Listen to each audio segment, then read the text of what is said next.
Welcome to the deep dive. Today, we're really digging into something fascinating, how different places tackle huge building projects. We're drawing from excerpts from development paradigms, China's pace versus Nigeria's pageantry. And, well, our mission here is to figure out what progress even means in these different contexts. Okay, let's unpack this. So the source material kicks us off with this really striking example from China. They finished the world's widest underwater roadway, and the speed is just, well, it says 110 days. Just 110 days. Wow. Yeah. And the way the text puts it, there was, and I'm quoting loosely here, like no ribbon cutting, no celebrities, no drama. Basically no big party. Right. Just world-class engineering and, quiet progress. It almost sounds like it just appeared overnight. What's fascinating here is exactly that the efficiency, and this intense focus on just getting it done silently. It goes against what you normally expect for something that massive. Totally. Usually there's a huge ceremony. Exactly. And it makes you think, doesn't it? How does that kind of low-key approach land with the public? This idea of just delivering without the show. It's a core point the source is making. Yeah, that quiet, almost like stealthy progress feels so different from how these things often play out elsewhere. And the material pivots right away to the contrast.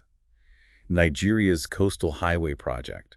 Here's where it gets really interesting. The source highlights they've spent 2 years commissioning just 30 kilometers out of a planned 700. Right. And commissioning here isn't just finishing the work, it's the whole official opening part, often with big events. Exactly. And the text says this whole process turned into a festival of fanfare and self-congratulation. Quite a different vibe. A very different vibe indeed. If we connect this to the bigger picture, the source makes this really pointed observation. It says something like, other nations are building the future. We're still celebrating the idea of starting. Oof.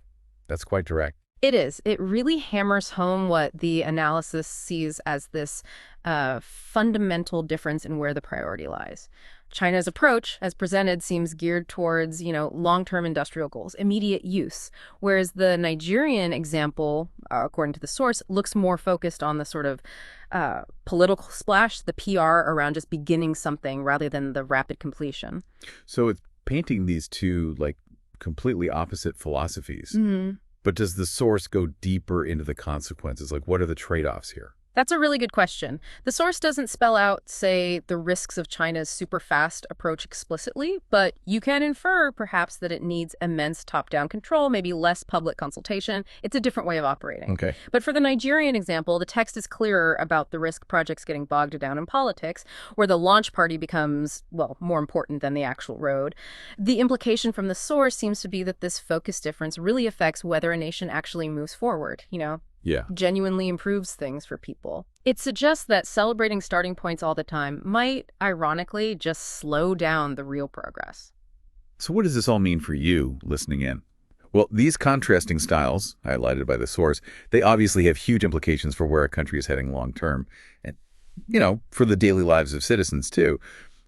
The material strongly suggests one path might lead to quicker modernization, maybe more economic efficiency, while the other risks kind of getting stuck celebrating plans instead of actual finished projects and growth. Exactly. And that leaves us and you with a final thought to chew on, really.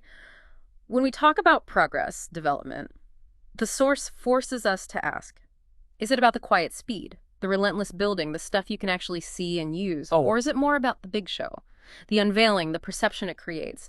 What ultimately really signals that a nation is advancing? Something to think about.